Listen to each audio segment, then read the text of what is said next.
Hi guys, it's Dr. Hayes, and this video is about a couple of different religions in our religious minorities unit for this class. So we have quite a bit to talk about today. We're going to be talking about both quote unquote paganism, which I'll delve into that term here in a minute, and also voodoo. So most of the video will probably focus on voodoo because it's a little bit more distinct and concrete with its parameters that we can talk about. But where I did have you read a couple of stories from the sort of pagan or really neo-pagan tradition. So we'll go on a little bit about that at the beginning of the video, and it's particularly timely because this video is coming out in October, a couple of weeks before Halloween, and you had to read a Samhain story, so it kind of goes along perfect timing as far as if you're watching this in October, whenever this video first was created. So yeah, we're going to talk about pagan slash neo-pagan slash Wiccan representations in children's literature first, just for a little bit, and then focus the rest of the video on the voodoo traditions in Africa and New Orleans based on the text you read.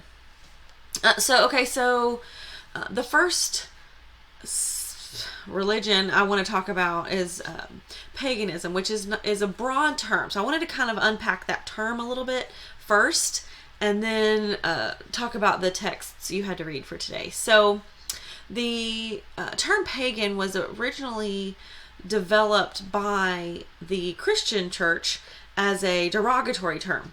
Pagan comes from the Latin that basically means from the countryside.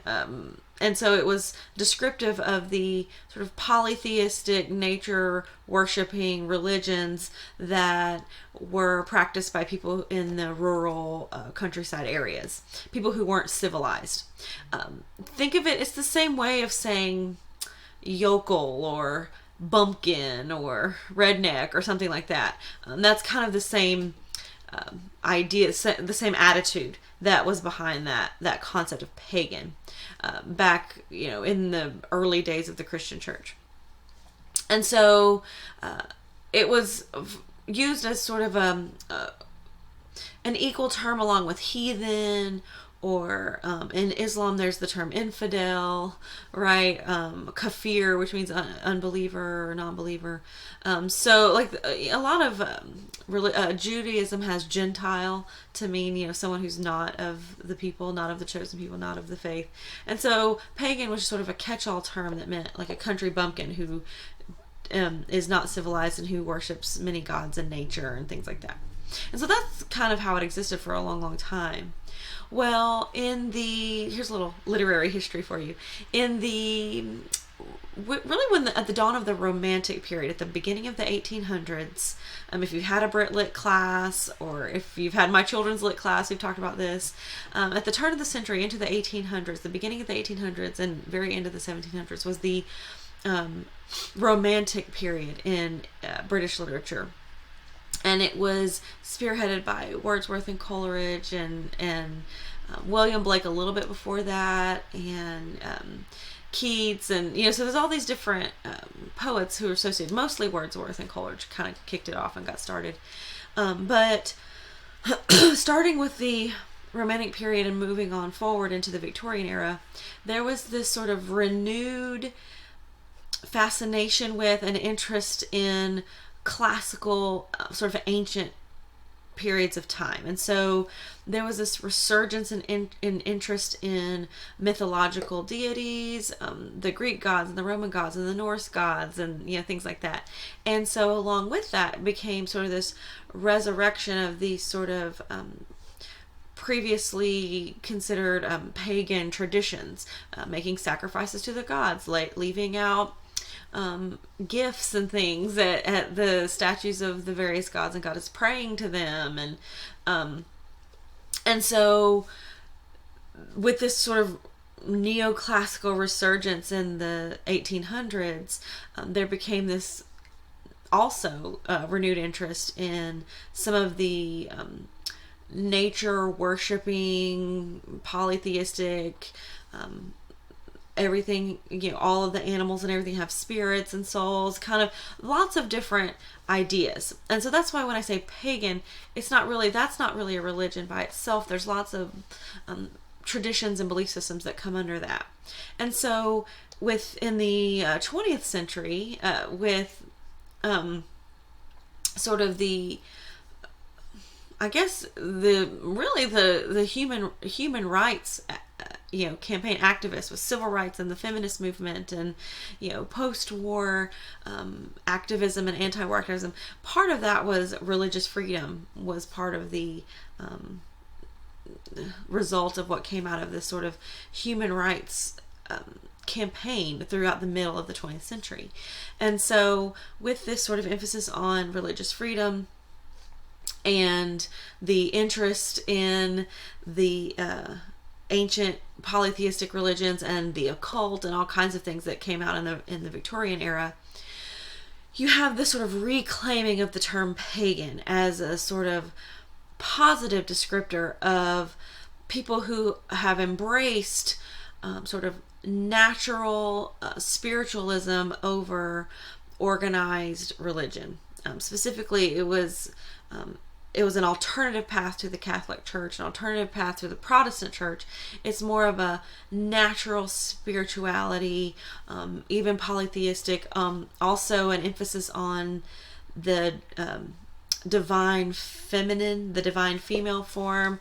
Usually there are monotheistic practitioners of pagan traditions, but usually they look at a feminine divine figure as their one true God. They refer to the goddess instead of God.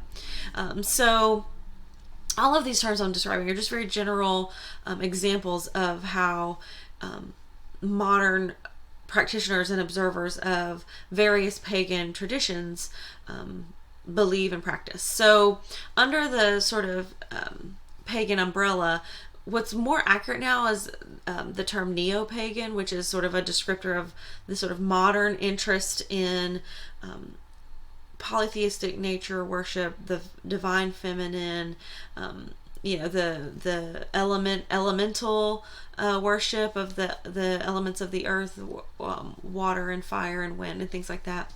And so you have, under that umbrella, you have druids and druidic practices from the Celtic regions. You have Wicca, which is a very vastly misunderstood religion that I just am not an expert enough to go into specifically in this video, but Wicca is probably the most misrepresented modern neo-pagan religion, I would say, in pop culture.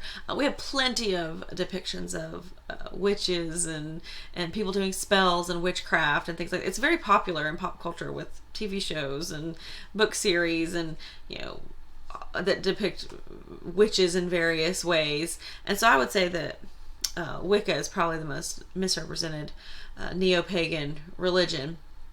And you don't really see very many children's books that are authentically portraying Wicca.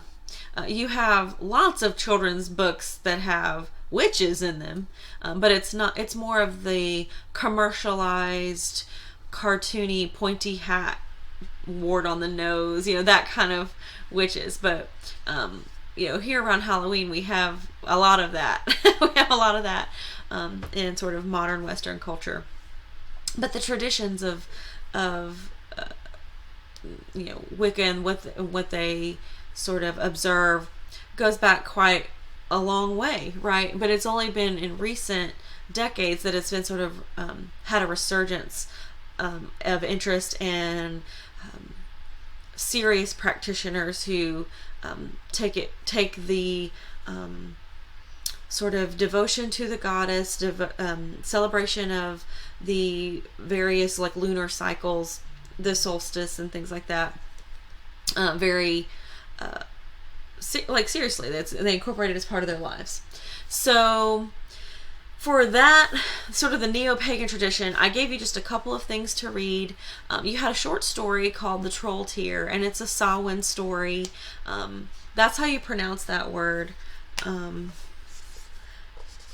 I mean, you might see people pronounce it, or might hear people pronounce it in various ways. It's spelled this way in your story. Samhain, basically, is how we would say it.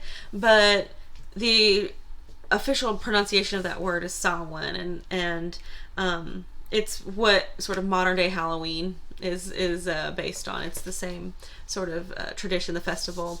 This is not a history of Halloween video by any means. There are plenty of those on YouTube. You can look at the history of Halloween and the traditions behind Samhain and what it means.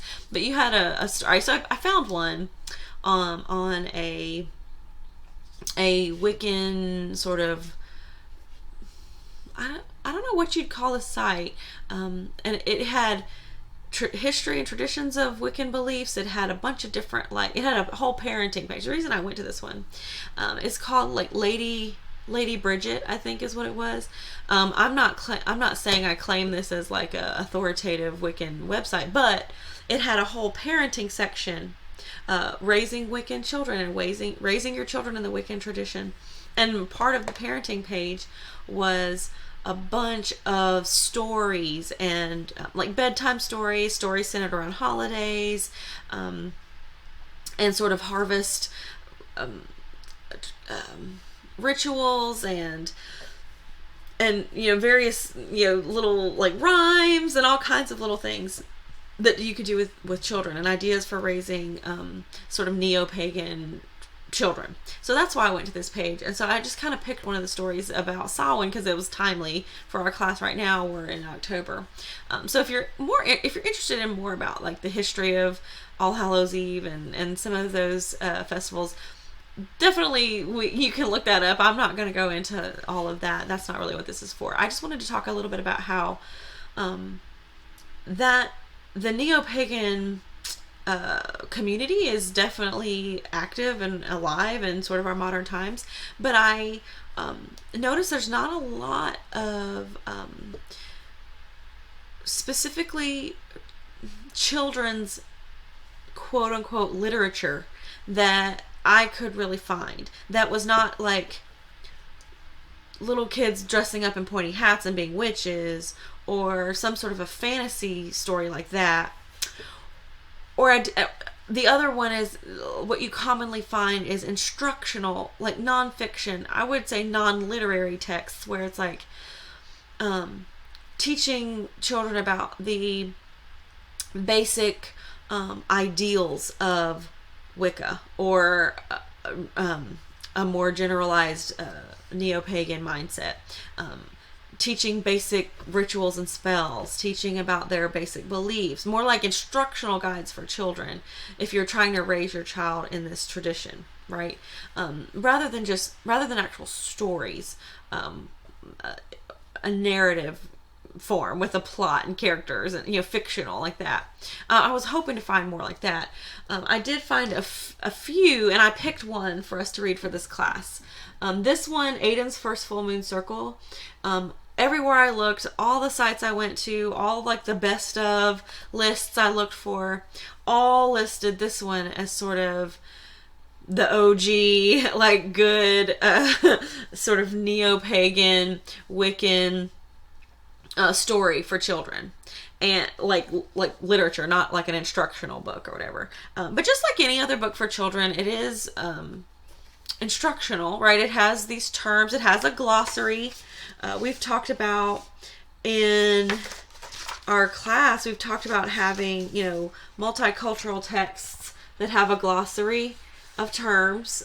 Several of our texts have tried to introduce new concepts and new terms into a text with various styles of how they do that, whether it's a translation right there in the text or whether there's a glossary at the end. We talked about how that's sort of a helpful thing, especially for young readers when they're learning, what a coven is, what a cast circle is, what the harvest moon is, right? Like there's all these different, so there's terms in here for a child reader, but it's not just this is how to do a ritual on the full moon, right? This is not a nonfiction instructional. There's a plot. There's a character named Aiden, and he is with his family, his mother and his father, and here's the family picture. and they are at a pretty important gathering of their coven. There's the leader, the high priestess. He's picked as sort of this special role to sort of lead the ritual with the sort of giving thanks to the four directions to like sort of create their circle and bless their circle. Something that I always sort of, I don't know if it's accurate, but I always pick up on in sort of descriptions of some of these rituals is there's always a sort of a sexual connotation where they gather in the circle and they build their energy. You can kind of see their arms lifted down here, and they build their energy, and there's this release of energy where it builds and builds and builds and builds, and they're sort of chanting, and it's faster and faster, and then the priestess yells release, and everyone sort of shouts or screams at the same time. It's really hard not to see that as sort of a sexual experience, right? Or at least a metaphor for a sexual experience. So I think that's maybe why you don't have a lot of texts for young children depicting these kinds of rituals, because it is kind of sexual, right? And I'm not trying to be irreverent or anything. I know that there's lots of ways to build and release energy that aren't sexual. I understand that I'm not 12, but just the way it's described and the term, the term release is in the glossary. It's one of the terms. So it's sort of an official part of the ritual. So that's just a personal theory as to maybe why it's problematic to make text for children with sort of reverent and accurate yet still accessible depictions of some of the rituals that are participated in. So that's what I found as far as anytime, this is not my specialty, pagan children's literature is not my specialty, but I did try to do some research about it just to see what was out there. I was curious, like what could there be? I know there's lots of books with witches in them, but what else, right? And so there's this, there are a few books like Aiden's First Full Moon Circle that sort of introduce child readers to the sort of appreciation of and worship of the natural world and, what some of the various rituals are. But I'm not going to go too much more into that. Again, if you're interested in the particular history of Samhain and some of the traditions that go along with that, you can look. There's lots of information about that. I don't need to reinvent that wheel. So we're going to move on to voodoo, which I know a little bit more about. I grew up in Baton Rouge for some of my childhood, Baton Rouge, Louisiana, which is very near to New Orleans, which is the sort of heart and soul of at least American voodoo, the voodoo tradition. And so you had 3 texts to read that had different depictions of the voodoo tradition and culture. So voodoo, again, has also been misrepresented in pop culture. Let's see, there's like lots of different ways you can spell it. There's voodoo, vodou.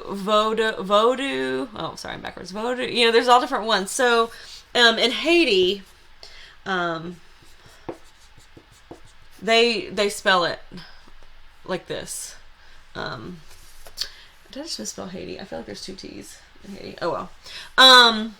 And then sometimes you see Voudun with the U, Vodun. You kind of see that a little bit. A Voodun. You see different spelling depending on the origin. And so the first text I had you read 2 sort of young children's texts to compare. So the first one I want to talk about was this one, Voodoo Boy, which the author of Voodoo Boy, R.S. Rousseau, is British. And so you could probably tell from some of the dialogue in here, some of the vocabulary, it's set in Britain, and some of the cities, it's, it mentions where they move from one place to the other, and it's places in England. And so we're told that the main character, John, his Aunt Sarah comes, and she's sort of this mysterious voodoo practitioner who comes, and it says that she seemed like an innocent old lady, but she has a dark secret. Her family had no idea that she had learned the art of magic when she had spent time with a tribe out in Africa studying voodoo and spells. So that's why I wanted to start with this one, because Aunt Sarah's voodoo comes from Africa, which is where it originated. So the voodoo religion and the traditions, came from various tribes in Africa, and different tribes had different beliefs, different techniques, different traditions. You have the the kind of the traditional figure of the witch doctor, the tribal witch doctor who does sort of magical spells to heal people or to protect you on a journey, all different kinds of things you go to a witch doctor for. And so that comes from the sort of African tribal tradition. And again, it's not all just one. I want to be able to have a pluralistic view of this. This is not voodoo is voodoo is voodoo is voodoo. One witch doctor is just the same as everybody. Regionally, there are different practices. There's different accoutrements that go with the, different tribes have different symbols and different ingredients and different, all kinds of chants and prayers and things like that. So it is, it's not a singular experience by any means. Another experience with the originally in the African voodoo is the gris-gris. The gris-gris is sometimes what a gris-gris is a magical pouch. I don't remember how to picture of this. Let me see if I can pull up. Sorry, I know you can just, yes, here we go. I'm going to minimize my camera. Because I pulled up some pictures of gris-gris online. And so, somebody has a liquor, I'll cover that up. That's not really it. But the gris-gris is sort of a magical talisman, a pouch. Sometimes it's a necklace, like worn around, worn around. Here's a bracelet version. But gris-gris, they have different sort of ingredients in them, right? Different, like sometimes bones, sometimes pebbles, sometimes powders, and other things that are sort of blessed by the witch doctor. And so these various sort of talismans that they can make you for protection or for harm. That is sort of a part of the African origin. So in Voodoo Boy, the John character has an aunt who spent some time in Africa apparently and learned some of these things.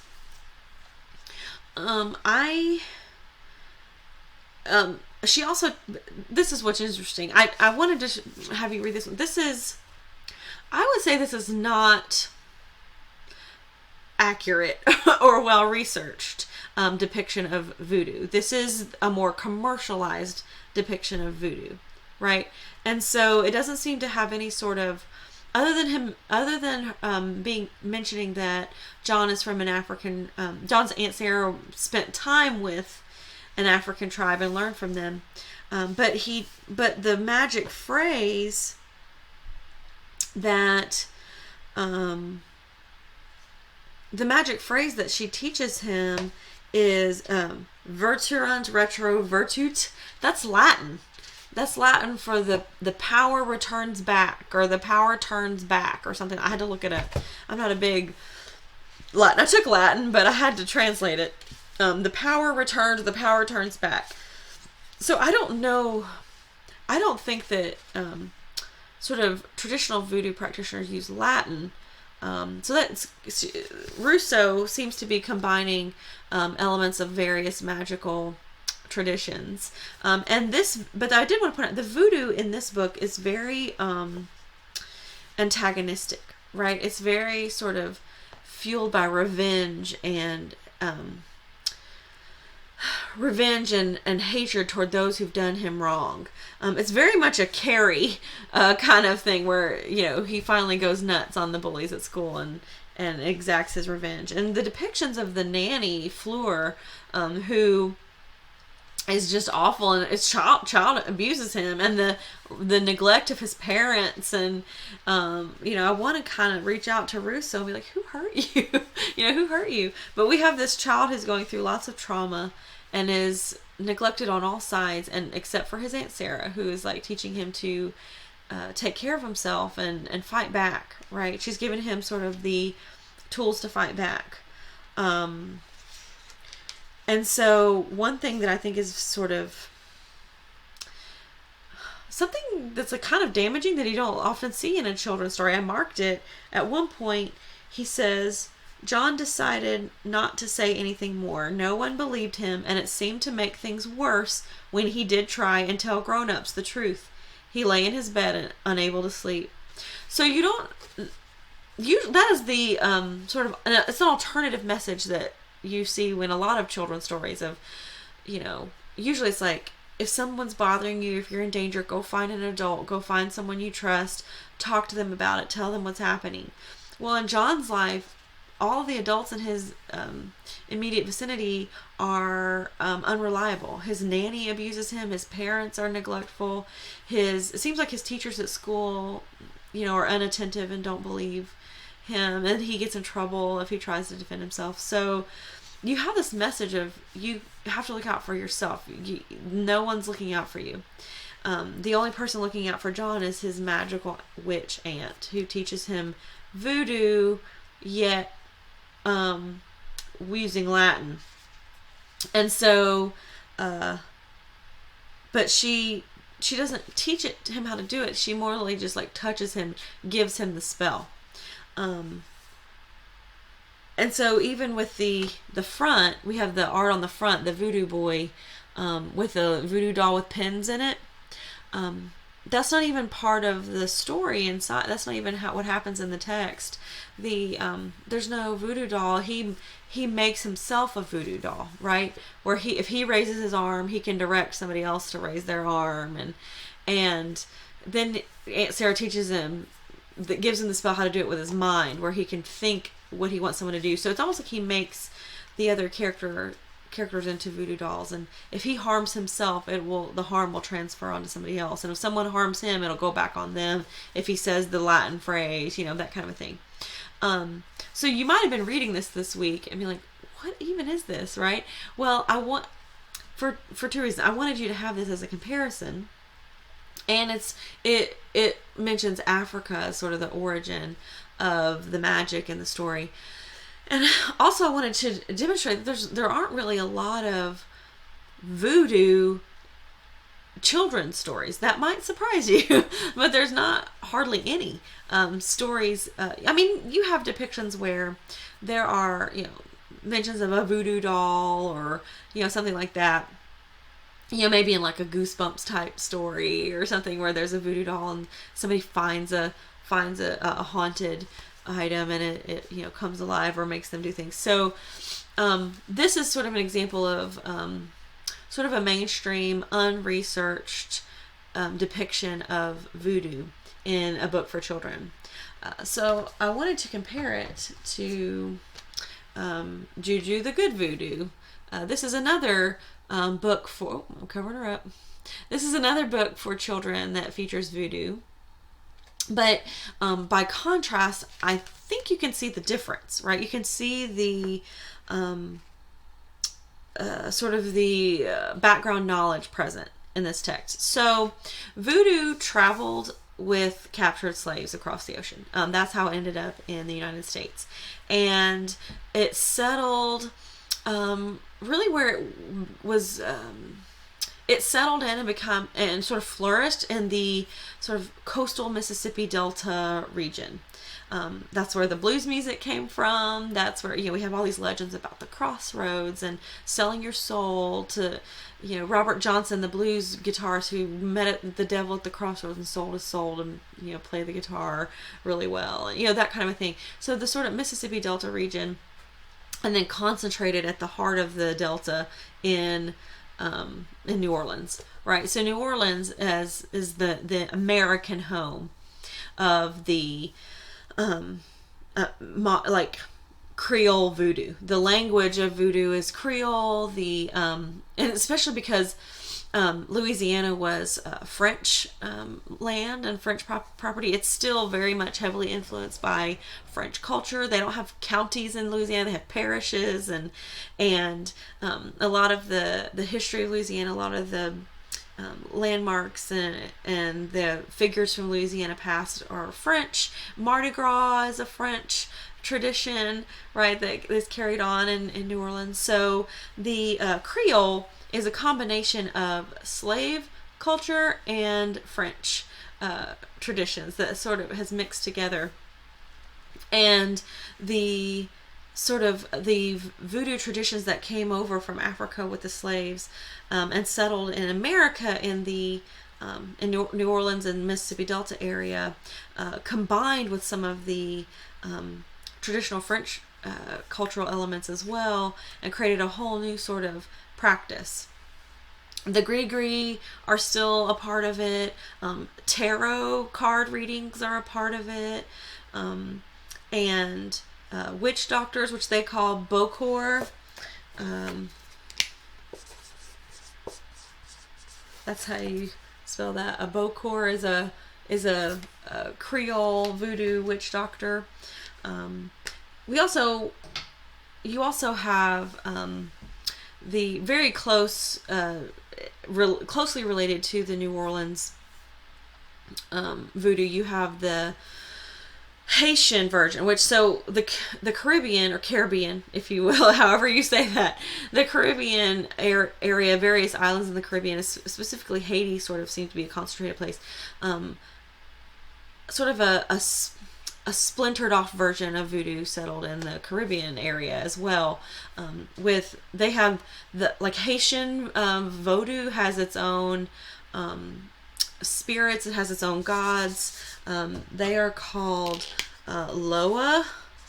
A Haitian voodoo spirit is called Loa. Sometimes it's spelled with a W, like Lua, like that. And we'll talk more about them in just a minute. But so they have sort of these spirits and spirits of the dead, and they do various things. And so you leave offerings to them at various times of the year. All the Loa have symbols that go along with them that represent like sort of their job in the afterworld, and afterlife rather. And so in the Juju the Good voodoo, we have more of I would say an accurate and researched depiction of a Creole voodoo tradition. So we have the voodoo doll, but then we have you have depictions of the sorry, the camera's backwards. It's hard to do this like a weatherman. Marie the Voodoo Queen, and this is her cabin on the bayou, and these are her voodoo dolls, and we have Juju peeking out right here, right? And so she has multiple voodoo dolls that she's using for various purposes, right? But then she decides to make a spell, and we have a gator tooth and a crocodile tear. Sorry, gator tooth, not a crocodile. He's crying. He's not a crocodile. He's crying. That's what I wanted to point out. Because he's pulling his tooth. And then you have the pelican feather. And then down here you have a Mardi Gras beads. So it makes like this sort of potion. And you have this depiction here of Marie the Voodoo Queen, right? She is based on a real person. So let me minimize my camera here again. Is this going to show? Refresh. Oh, it's trying to load. So Marie Laveau, loads. Here we go. Marie Laveau is a real. Let me hide this for just a second. She's a real person, And oh, looks like I'm frozen. Hopefully it's not frozen for you.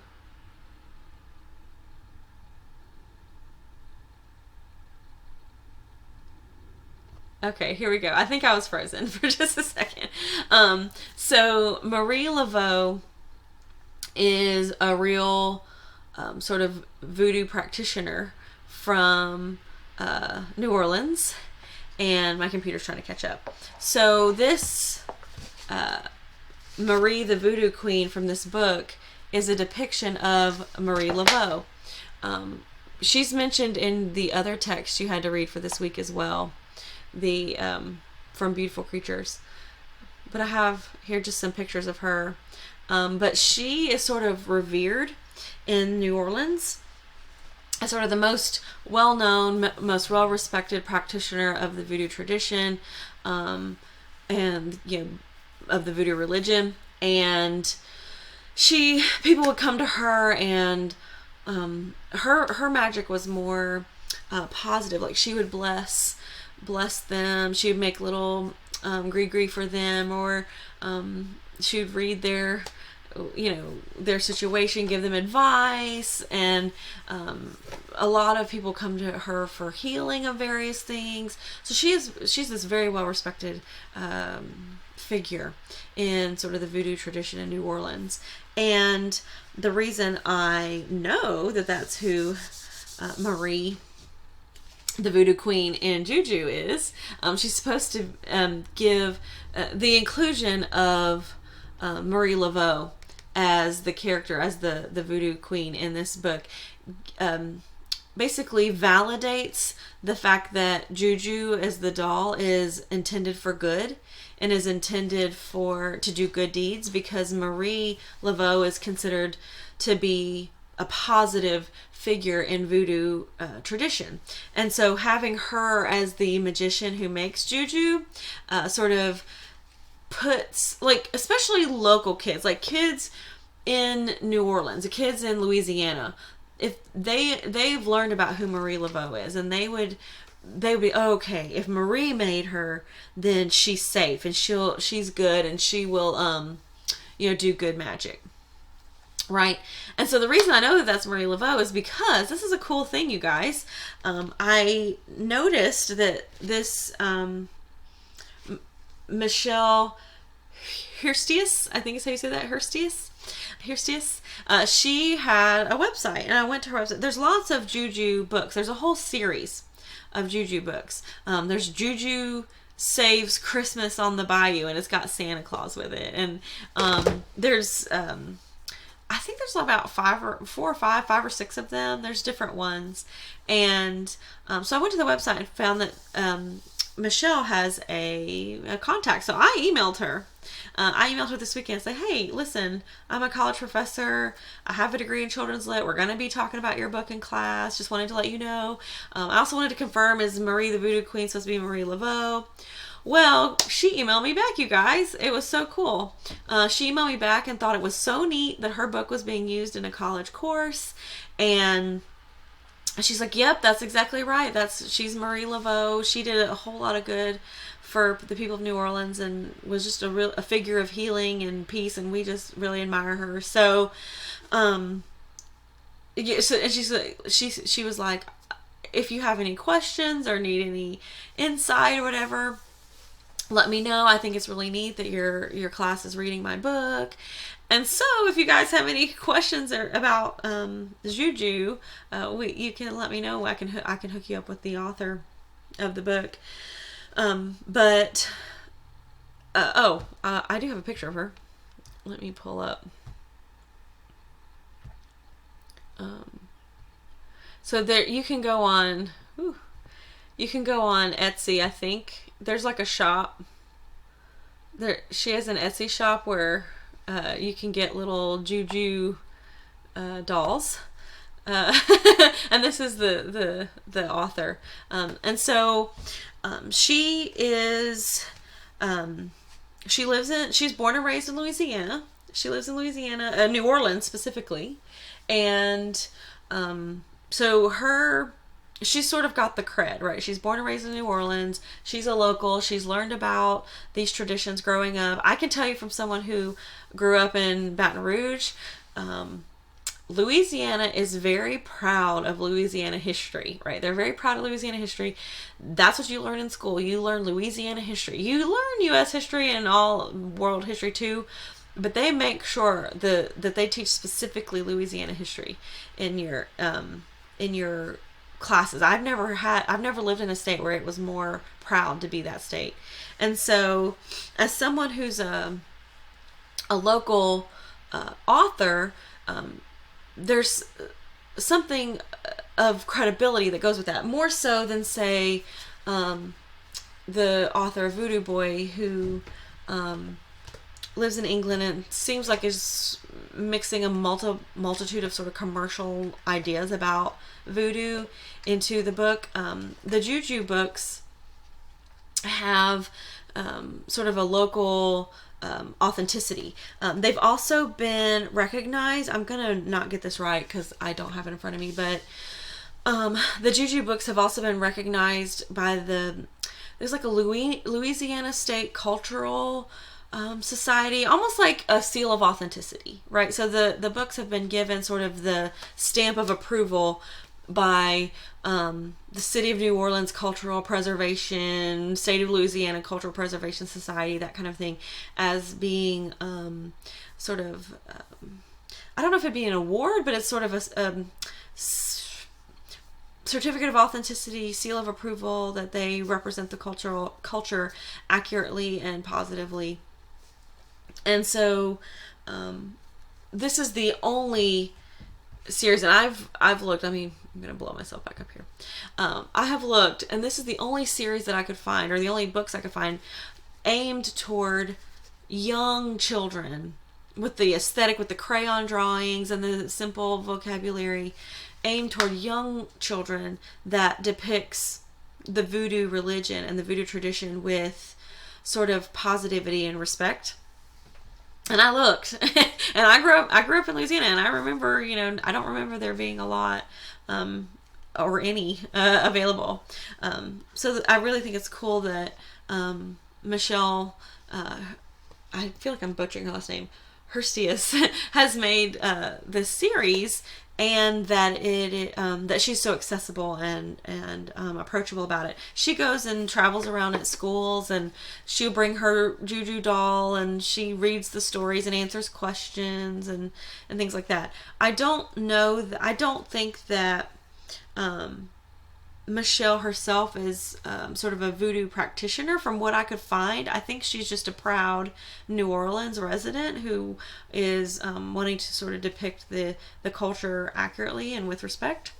So this is, feeds into the discussion we've been having about a mirror text, versus a window text. This is definitely a native New Orleans resident has written this and presents it and sort of markets it to New Orleans elementary school children, right? So it seems like it's meant to be a window a mirror in that way, where this is, children, you're growing up in New Orleans, you're growing up in Louisiana, or in this general Mississippi Delta area.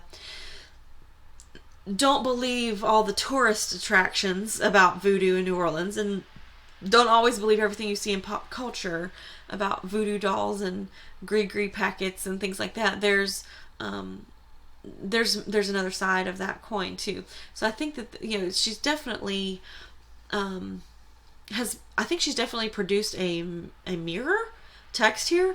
But I'm interested to see, because you all, as far as I know, the students of my class are reading it as an outsider. And so I'm interested to see if this is it's definitely a window where we can kind of peek in and see a different attitude and a different mindset about voodoo than what we normally are used to in pop culture.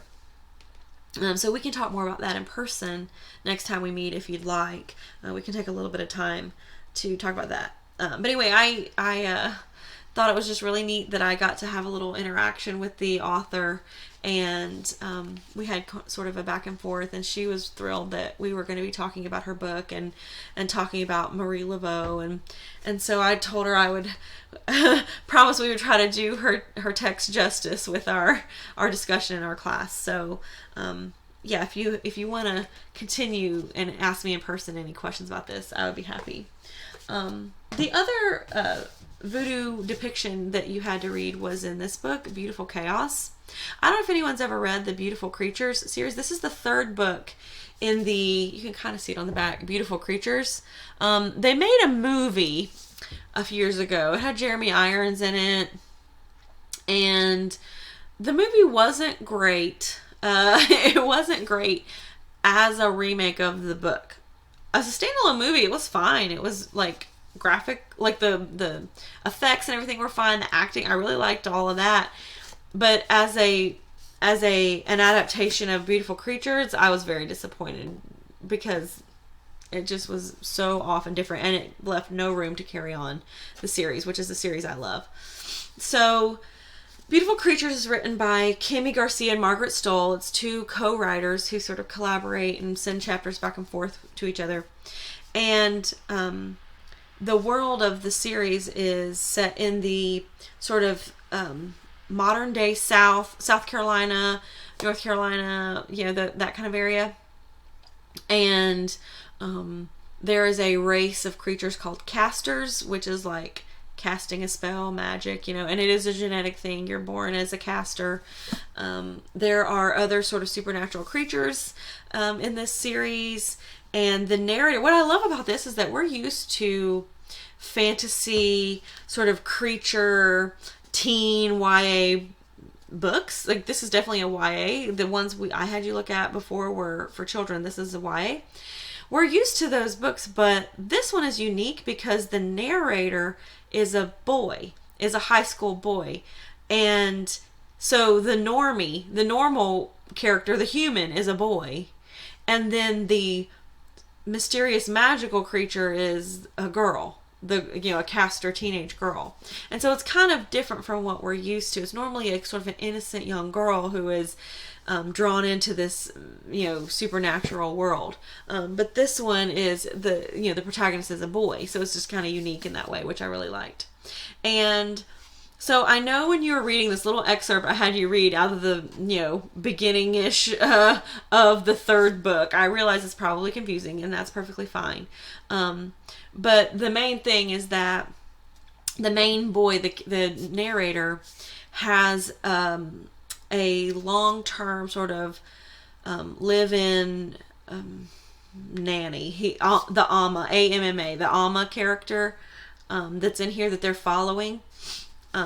That's sort of his long-time adopted grandma type figure in his life. And as a teenager, as he gets drawn into this caster world, he learns that Amma is involved in sort of a deeper world than he realized. That she is from a long line of well-respected seers and prophetesses, and that she is trained in various voodoo techniques, and she observes the belief system of the voodoo religion. And he always just kind of put it up to sort of quirks of her personality, little sayings she would do. And she does tarot readings, and she, has various warding spells, and she's definitely a force of like good magic in the series. And so I had you read the part where a couple of the characters, there is a magical tunnel system in this series that it transports you to different geographical locations. So they are transported in a tunnel, and they emerge from South Carolina into New Orleans. And so they follow Amma to this Bokor's shop in New Orleans, the witch doctor shop. And so I had you read this short section where they follow her through the streets of New Orleans. They follow her into the graveyard, and the grave of Marie Laveau, which is a real place, if you recall. So let me get back to it. We were there a while ago. Let me just minimize my camera. So there's a description where they go to St. Louis Cemetery number 1, and he makes a joke about how there's so many dead people in New Orleans that they have to number their cemeteries, right? And they go to the grave of Marie Laveau, and they have to push it open with their shoulder, and then there's a trap door underneath that leads down into the Beaucourt shop, right? The witch doctor's shop, and it's described in very great detail, and it's meant to show that Alma is the source of good light magic, voodoo magic, and the Beaucourt is definitely a practitioner of dark magic, black magic, and what the difference is. And that's usually something that people who practice voodoo are very, I don't want to say sensitive, but particular about getting right, about making sure there's a distinction between practitioners of dark black magic and practitioners of protective, light, positive, good magic. And so you have a meeting of the two in the passage that I had you read. One passage I wanted to point out is where this is when it talks about they arrive at the tomb, Marie Laveau. It says, a voodoo queen, like we don't have enough problems. And he says, I don't know, man. Alma's dolls are one thing, but I don't know if my incubus powers... So one of the characters is half incubus. That's a thing, I don't know if my incubus powers work on dead voodoo queens. Let's bail. Don't be an idiot. This is the narrator. Don't be an idiot. There's nothing to be afraid of. Voodoo is just another religion. So there's this sort of positive depiction here. It's trying to demystify a lot of the stereotypical pop culture depictions. Link looked around nervously. Yeah, one where people make dolls and stab them with pins. It's probably something he'd heard from his mom. She was a traditional sort of Southern Baptist lady. But I had spent enough time with Alma to know better. Voodoo was part of her heritage, the mix of religions and mysticism that was as unique as Alma's cooking. Those are people who are trying to use dark power. That's not what it's about. And so there's this sort of, the narrator, he gets sort of defensive of his grandmother. And he sort of explains, it's a religion. It's not what you see in pop culture. It's not just about sticking pins in dolls. There's way more to it than that. And throughout the series, there's, multiple situations where the Alma character is sort of used to dispel some of the more maybe damaging and inaccurate mainstream depictions of voodoo. And this is definitely something you can do with a book geared toward older readers. You can see how big and fat these books are. They're all real big and thick like this, the whole series. And they're very full of historical references, literary quotations and references, very complex character interactions. So more so than you could do in a book. It even says first grade on it. More so than you could do in a book geared toward elementary age kids. In a book for teenagers, you can have more of a nuanced conversation about the sort of intricacies of alternative religious traditions and practices and beliefs. And you can have a character who is sort of gently defending someone's religious beliefs to a more closed-minded character. So that's what we have here.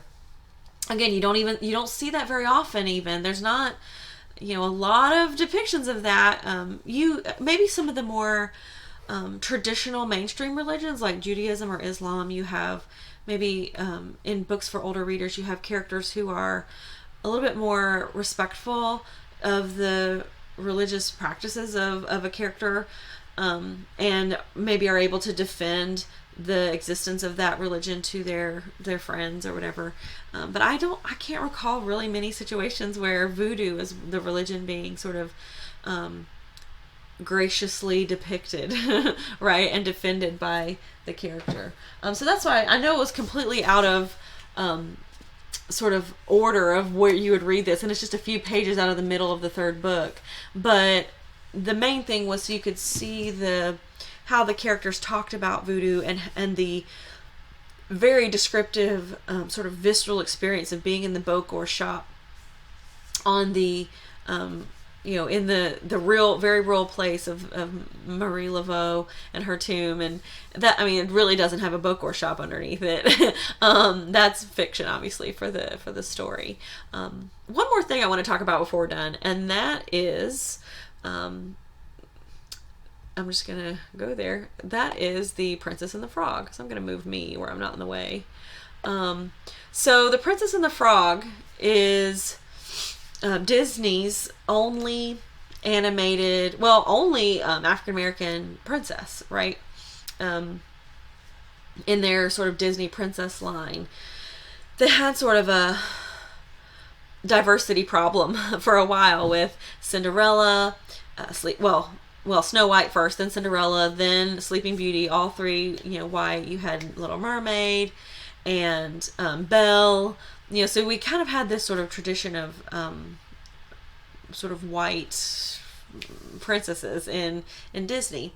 Then they sort of in the 90s and early 2000s they started addressing their diversity problem with Pocahontas and Mulan and Jasmine, and then they sort of started, in the 2000s, they started incorporating other traditions with Frozen and, Elsa and Anna and Merida from Brave. They're all white, but they're from other cultural traditions. The Elsa and Anna are from the Norse tradition, Scandinavian tradition. Denmark is where Hans Christian Andersen is from. So the Scandinavian tradition, and Merida is from the Celtic tradition. So they weren't sort of just they had a multicultural element. And then Tiana, pretty sure if I remember correctly, Princess and the Frog came out in 2008. I'm quoting that from memory, so we might have to double check that, but it's I'm 95% confident that it was 2008, and Tiana was the first African American princess, and so the movie was sort of praised for that, for its diversity, but it was also highly criticized because of its depiction of voodoo. Some sort of mainstream parents just didn't like the fact that there was voodoo in it at all. They didn't want their kids exposed to that. They didn't want that sort of highly magical element in there. And so they just were very uncomfortable with the voodoo and the spirits and Dr. Facilier's friends on the other side that he talks about all the time, the spirits, and the skulls and just all of that. So mainstream parents didn't like it because the magic was in it at all, or the voodoo was in it at all. Then you had insiders from the voodoo community who criticized the movie because of its sort of maybe inaccurate, possibly even harmful depiction of voodoo. The villain of the movie is a voodoo Bokor, a witch doctor, right? And so, that's not the PR they were hoping for, to have the villain of the movie. Because everyone was pretty excited whenever the movie, it was out, that it was going to be set in New Orleans and feature a black female protagonist. And, so everyone was pretty excited about that. But then when the villain was a voodoo practitioner, the people even from the New Orleans community were like, oh, that's not what we wanted, that's not what we need. So that's kind of a bummer, especially because Dr. Facilier, he's the only one who calls himself that. That's a little trivia for you. He calls himself and introduces himself as Dr. Facilier. Everyone else calls him the Shadow Man. Everyone in the movie calls him the Shadow Man besides him. But he has a very distinct aesthetic with this top hat with the skull and the cane and the purple and black color scheme, which purple and black is the classic Disney villain color scheme. The Evil Queen has that color scheme. Maleficent has that color scheme. Ursula has that color scheme. So the purple and black is kind of the go-to villain color palette for Disney. But Dr. Facilier's whole thing, his whole look is based on, I'm going to move this, an actual Loa in Voodoo tradition, which is the Baron Samedi. I'm not sure if it's right over here. You can kind of see it. Baron's, it's probably Samedi is how it's said, but it's Samedi, if you will. And this character, you can see the resemblances to Dr. Facilier. But he always usually has a top hat and cane. That color scheme is very similar. But he often, not always, but a lot of the time he has like a skull face, or like he's either a skull or his face is painted like a skull. This one over here, you can really see the resemblance. Dr. Facilier in a couple scenes of the movie, like he, here you can see he's got the, that's fan art, but you can kind of see they put the skull and the little Funko Pop of him, has the skull. So there's a couple scenes in the movie where he has that. And so here we go. When he's doing his spell, he puts the skull mask on. You can see it right there. So his whole aesthetic is definitely based on Baron Samedi, who is... Baron Samedi is not a villain. I wanted to kind of note that. I can't find my thing. Sorry, I'm looking. I have a bar over here that I can... Here we go. Baron Samedi is not a villain. He's debaucherous, right? He's almost always has a cigar and whiskey. You can kind of see over here. Cigar and whiskey is his sort of signature items. And but he is a spirit of the dead. He's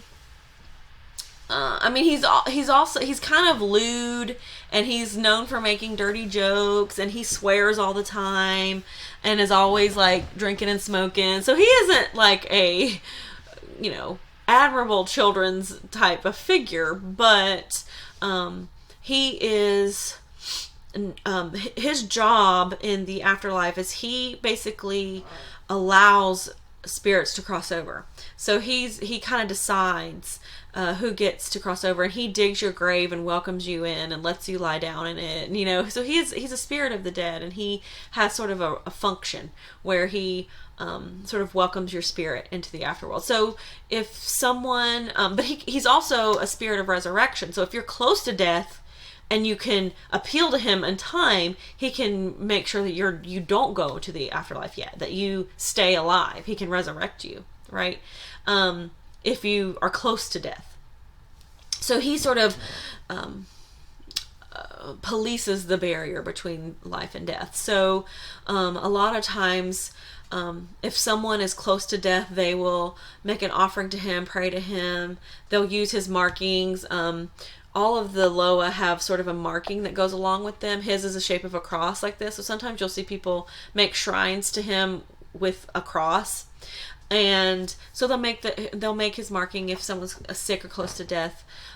If someone has just died, they will, the family members will pray to Samedi to sort of allow their loved one to cross over into rest, and for their spirit to enter the afterlife. So Dr. Facilier's whole deal, his whole look, is clearly inspired by Baron Samedi, but Baron Samedi also has a son, like an adopted son, I think, who has a similar look with a skull face. By contrast, in Princess and the Frog, there's the good voodoo character, Mama Odie, and she's 197 years old. She lives in a tree.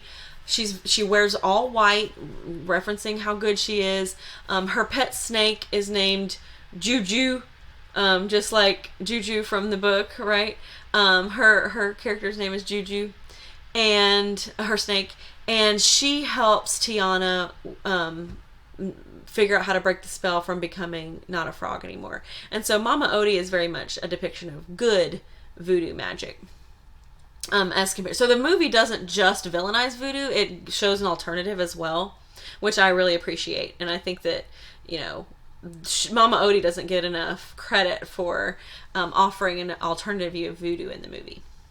Okay, I think that that's all I want to say about voodoo. This video is long enough for your class.